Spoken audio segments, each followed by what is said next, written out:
Bismillahirrahmanirrahim. Jadi bab ilmu itu sangat penting. Ini bab ibadah. Jadi mulai sekarang saya minta, saya mohon ngajinya yang tuntas. Kalau bisa tingkatkan kualitas. Kalau takbir sampai salam saja, betul bagus. Sah sholat, pahala dituliskan. Tapi barakahnya sholat kita nggak dapat. Apa barakahnya itu? Membuat kita semakin lebih baik. Saya ulang, membuat kita semakin lebih baik. Jadi kalau kita cuma takbir begini, Allahu Akbar. Tahu ilmunya, bacaannya sampai dengan salam. Tapi tidak mengerti apa yang kita bacakan. Maka untuk mempraktekkan salam rahmat dan barakah. Assalamualaikum warahmatullahi wabarakatuh. Assalamualaikum warahmatullahi wabarakatuh. Nggak dapat kita. Pahala dituliskan, prakteknya minim dipraktekkan. Itu yang menjadikan orang sholat lisannya masih kasar. Orang sholat tangannya masih berbuat maksiat. Orang sholat kakinya melangkah pada hal yang tidak benar dan tempat maksiat. Itu yang terjadi. Maka yang harus dilakukan sekarang, nyicil satu-satu. Kalau besok-besok saya sholat, contoh nih, maaf ya, maaf. Angkat tangan begini apa maksudnya? Kenapa mengucapkan Allahu Akbar? Kenal Abu Bakar enggak?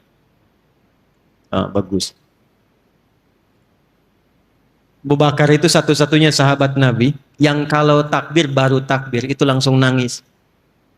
Makanya waktu Rasul tunjuk jadi imam, beliau katakan, ya Rasulullah jangan saya. Saya ini orangnya perasa, takutnya malah nggak khusyuk. Makmumnya nanti sulit ikutin saya. Kata Nabi, udah kamu ini banyak protes imam. Kenapa? Karena beliau berusaha memahami bacaan yang dibacakan. Lihat baik-baik. Allahu Akbar. Angkat tangan ke belakang, buang urusan dunia ke belakang. Jangan bawa-bawa dalam sholat. Ini yang menyebabkan seseorang sering tidak khusyuk dalam sholat karena dunia dibawa dalam sholat. Lisannya Allahu Akbar, tapi maaf dalam sholatnya handphone Hu Akbar. Allahu Akbar, tang ting tung ting tang ting tung tang ting tung, batalin sholatnya, angkat, halo, bentar lagi sholat. Jauhkan, buang dunia, pasrahkan. Tapi yang penting apa? Anda, saya, kita berikrar dalam sholat, ya Allah, hanya Engkau yang paling agung, yang aku agungkan. Tapi dalam kehidupan bahkan sebelum sholat, kadang aku merasa agung dibanding yang lain. Sombong dibanding orang lain, merasa paling berilmu, merasa paling punya uang, merasa paling punya kedudukan. Padahal dalam sholat pun bisa Engkau wafatkan saat ini, ya Allah, aku taubat, ya Allah, aku taubat. Makanya setelah takbir langsung dia mengatakan, Allahumma ba'id baini wa baina khatayaya kama ba'adta bainal masyriqi wal. Nah, ya kecil di ujung khataya, ya kecilnya itu ngaku salah. Kalau dalam bahasa kitanya gini, ya Allah, aku ini mengagungkan Engkau, mengatakan Engkau yang paling tinggi, tapi aku ngaku salah, ya Allah, aku banyak salahnya. Ngaku tinggi pada orang, sombong pada orang, angkuh dengan tetangga, yang merasa hebat dibanding pasangan. Aku taubat, ya Allah. Jauhkan antara aku dan kesalahan yang aku bawa dalam sholat jauh timur dan barat. Aku takut kalau dalam sholat diwafatkan masih membawa kesalahan. Lalu kita pasrah. Wajjahtu wajhiya lilladzi fataras samawati wal hanifan muslima wa ma ana minal inna salati wa nusuki wa mahyaya wa mamati lillahi rabbil. Itu paham nggak tuh saat dibaca? Itu kan bahasa bebasnya begini, ya Allah, kalaupun Engkau wafatkan aku sekarang dalam sholatku ini, aku pasrah, ya Allah, sepanjang Engkau ampuni dosaku, dan aku berjanji kalau selesai sholat masih hidup, aku akan berjanji dia orang yang lebih baik dari sebelum aku sholat. Terakhir sekarang. Sholat selesai, sesama muslim sudah baik, belajar ilmunya. Apakah yang tinggal di Pekanbaru ini orang Islam saja? Ada non-muslimnya tidak? Ada non-muslimnya tidak? Perhatikan tuntunan Nabi. Kalaupun dalam kehidupan kita beribadah, jangan pernah memaksa. La ikraha lakum dinukum. Ibadah masing-masing. Tapi ketika diatur hubungan muamalah, interaksi sosial dalam kehidupan, di pekerjaan, bertetangga, berkebun, Anda menemukan di dalamnya bukan hanya orang Islam tapi non-muslim, maka hukumnya berlaku universal bersama-sama. Diatur dari yang paling kecil sampai yang paling besar. Yang paling kecil, Anda tinggal di komplek, ada orang Islam, tetangganya non-muslim, Nabi samakan semua hukumnya. Hukum makanan, hukum senyuman. Senyum kepada yang muslim, senyum pada non-muslim. Anda ketemu tetangga yang muslim senyum, yang non muslim nggak senyum. Kok nggak senyum, Pak? Maaf ya, ibu kafir sih. Oh, Masya Allah. Itu dicatat oleh malaikat dosa tuh. Senyum Anda pada orang Islam harus sama dengan senyum Anda pada non muslim. Jika ke orang Islam senyumnya 100%, pada non muslim senyumnya 100%. Izin komandan. Hati-hati nih. Di TNI, di Polri, Jati, di pengadilan, mohon izin, di kantor-kantor, nggak semuanya orang Islam. Mesti adil. Kalau memang yang layak promosi jabatan non-muslim, promosikan. Kalau yang layak yang muslim, promosikan. Tapi tanamkan nilai-nilai kebaikan, nilai-nilai keadilan, sehingga ketika ditanya, dan terima kasih, bukan terima kasih. Islam yang mengajarkan saya untuk bersikap adil dalam tugas saya. Ketika itu dilakukan, maka dia kenal Islam. Kalau kemudian kenal dan memahami lantas mengucapkan asyhadu an la ilaha illallah wa asyhadu anna muhammadar rasulullah, itulah pahala yang melekat pada amanah kedudukan. Pada Anda yang tidak punya kedudukan tapi bertetangga, Allahu Akbar. Ingat hadis ini, siapa yang masak makanan baunya sampai ke tetangga, maka bagilah tetangga itu walaupun hanya hafal yang ini nih kuahnya. Jadi ini biasa masak sop ayam, ayamnya dia makan, kuahnya dikasih tetangga. Tetangganya tanya, kenapa kamu dikasih kuah? Hadis Nabi, Pak. Ini korban terjemahan nih.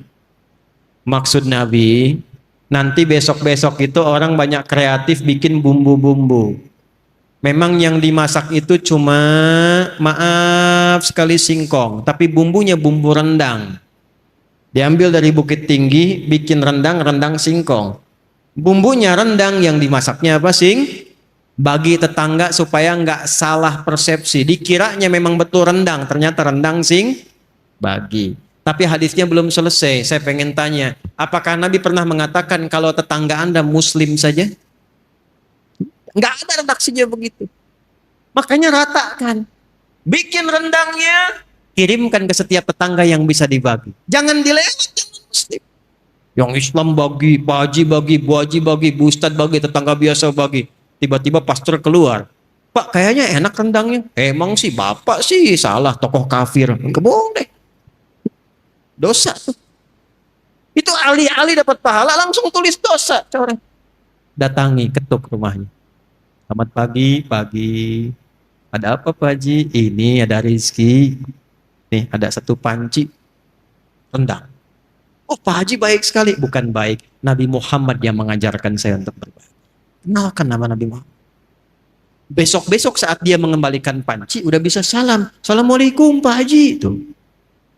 Padahal Anda aja haji belum, gitu kan? Ajarkan aja enggak. Udah Assalamualaikum dan didoakan. Assalamualaikum Pak Haji. Mau ngembaliin panci. Tuh. Terima kasih Pak, enak sekali. Cuma mau nanya aja, kira-kira hari ini Nabi Muhammad ngajarin berbagi lagi enggak? Itu perkara makanan. Ini saya lihat banyak tumbuhan nih. Hati-hati nih. Ada yang rambutan, ada yang durian, yang macam-macam. Cuman di Islam tuh berlaku hukum ini. Jika tanaman Anda merambat ke tetangga, buahnya masuk, maka hakun mushtarak. Buahnya hak bersama dengan tetangga. Jangan tunggu dia minta. Jangan tunggu. Anda punya rambutan, buahnya ke tetangga. Ketuk pintunya, sampaikan. Bu, ya Pak, ada apa? Itu ada buah. Ya, saya tahu pohon rambutan punya Bapak kan. Betul, pohonnya punya saya. Tapi buahnya ke tempat ibu. Jangan tunggu sampai menguning, sampai memerah. Ibu pengen saat hijau pun ambil aja. Nggak usah minta izin sama saya. Aturan dari mana Pak? Nabi Muhammad mengajarkan saya jangan sampai tetangga menikmati dengan pandangan dan menyapu sampahnya saja. Dia mendapatkan bagian yang sama untuk mengambil buahnya. Di mana ada aturan begitu? Cuman itu aturan buat buah aja. Kadang repotnya dia nggak tahu ketika ayam Anda main ke pekarangan dia tuh. Besok dia datang, Pak, Nabi Muhammad tuh berkah banget ya, ayam Bapak enak banget nih. Nah, saya menginginkan suasana begini nih antara umat Islam itu. Jadi kita internal diperbaiki sama orang-orang sekitaran, kemudian berbuat baik, jaga itu sampai wafat. Jaga itu sampai wafat. Karena kita nggak tahu kapan kita pulang. Mungkin pulang malam ini? Kenapa pada diam ini? Kan udah gelap banget tuh. Ya, senang tidak kalau pulang? Yakin? Senang tidak? Dibilang senang takut malam ini gitu ya. Dibilang tidak ya pulang. Maaf ya, ini hukum psikologi nih. Di mana-mana semua orang pulang itu senang. Nih saya tanya nih, kalau habis lebaran, mau Idul Fitri, mau pulang kampung, senang tidak? Senang kan? Besok lebaran, kita mau pulang. Saking senangnya kita cari bekal kan? Yang paling hebat tuh begini, dan cuma ada di Indonesia nih. Saya udah cek negara-negara lain nggak ada tuh. Ya, kita punya asosiasi 20 negara, jalan-jalan nggak ada yang kayak Indonesia. Disiapin jauh-jauh hari, tiket-tiket kereta habis, bis-bis makin naik dibeli juga. Yang paling hebat, ada orang yang menyiapkan bekal, pulangnya pakai motor bebek, bekalnya singa. Tahu nggak? Motor bebek, tapi bekalnya singa. Dus tambah. Begitu lewat dus, pelepah pisang. Tambah lagi satu lagi. Kumpulkan banyak. Kenapa? Ketika saya tanya, karena Ustadz saya senang mau pulang. Dan saking senangnya dia tuliskan di belakang pakai kardus, dia tulis dekat knalpotnya itu, sayang aku pulang. Lalu dia telepon ke kampungnya, aku pulang hari ini. Yang di kampung, Allahu Akbar, cek rumah karena ada yang mau pulang. Disediakan makanan, yang nggak ada dia ada-adakan. Yang paling klasik, maaf, yang luarnya itu kaleng biskuit, isinya rengginang. Saya nggak sebut nama karena endorse. Kaleng biskuit isinya rengginang. Tasik banyak ya Bu ya? Paling banyak. Kenapa? Karena senang ada yang pulang. Jadi setiap pulang itu biasanya senang. Oh siap bekalnya. Itu poin. Saya tanya waktu satu kali, kenapa Anda nggak pulang mudik? Ada bekal Ustaz. Sifat pulang senang kalau ada bekal. Kalau sedikit bekal, tak ada bekal, tak siap pulang. Jadi setiap disebutkan pulang, semua senang. Ini saya konfirmasi lagi nih. Kalau malam ini kita pulang, senang nggak? Udah punya bekal. Maka materi yang kita pelajari malam hari ini, bawa dan terapkan, tobat dulu malam ini. Dengan tobat gugur semua dosa insya Allah. Kecuali utang ya, awas tuh. Utang tetap bayar tuh. Tobat, utang tidak lunas dengan tobat. Ya, yang buruknya hilang, yang utangnya lunasi. Begitu selesai kemudian kosong, pulang dari sini, jalan itu udah bawa pahala. Ada orang pernah bunuh 99 sampai 100 orang. Dia mau tobat. Begitu mau tobat, datang kepada seorang kiai. Kata kiai itu, kalau yang kayak kamu ini saya nggak bisa bimbing. Tapi saya referensikan pada kawan saya yang di sana. Ini sikap bijak. Nggak ada ustadz menguasai segalanya. Kalau bukan pakar di bidangnya, arahkan dan sarankan pada ustadz lain yang menguasai bidangnya. Maka dia jalan ke tempat kiai itu di tengah-tengah, ternyata ajalnya tiba, meninggal. Di tengah-tengah. Apa yang terjadi? Ini saking viralnya sampai di era Nabi Muhammad turun ayat An-Nisa, surah keempat ayat 100. وَمَنْ يُهَاجِرْ فِي سَبِيلِ اللَّهِ يَجِدْ فِي الْأَرْضِ مُرَاغَمًا كَثِيرًا وَسَعًا وَمَنْ يَخْرُجْ مِنْ بَيْتِهِ مُهَاجِرًا إِلَى اللَّهِ وَرَسُولِهِ ثُمَّ يُدْرِكْهُ الْمَوْتُ فَقَدْ وَقَعَ أَجْرُهُ عَلَى اللَّهِ. Siapa yang bertekad merubah dirinya lebih baik, kalau dia masih ada ajal hidupnya, maka oleh Allah akan dilimpahkan ketenangan. Jadi kalau mau berubah jadi baik, bukan dunia dulu yang dikasih, bukan materi, bukan pangkat dulu, diberikan ketenangan di hatinya oleh Allah supaya menerima kebaikan. Setelah itu baru dilimpahkan, kedudukan tambahkan, harta tambahkan, ilmu tambahkan. Tapi kalau dia ingin berubah tiba-tiba wafat di pertengahan, maka jalan kakinya itu menggugurkan dosa-dosanya. Tobatnya diterima, tapak kakinya dihitung sebagai amalan baru. Maka orang tadi yang pernah membunuh 100 orang, maaf, dia meninggal di pertengahan jalan ke majlis ilmu untuk mengaji, di tengah-tengah belum sampai belajar, meninggal di tengah. Allah perintahkan, catat amalannya untuk menggugurkan dosanya. Dan catat tapak pertama kakinya untuk mengantarkan dia ke surga.